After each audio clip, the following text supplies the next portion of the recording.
Sa 2 araw na sunod-sunod na operasyon ng PNP, bumagsak sa kamay ang 17 most wanted persons ng bansa, kabilang ang ilang dayuhan na may Interpol alert.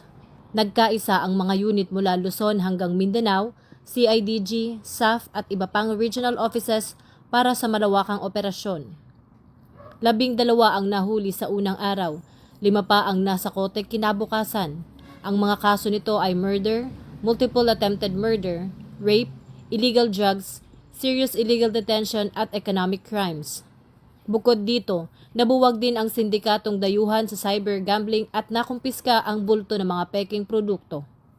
Ayon kay Acting Chief PNP Police Lieutenant General Jose Melencio C. Nartates Jr., tuloy-tuloy ang pagtugis ng kapulisan para iharap sa korte ang mga pugante at maibigay ang hustisya sa mga biktima.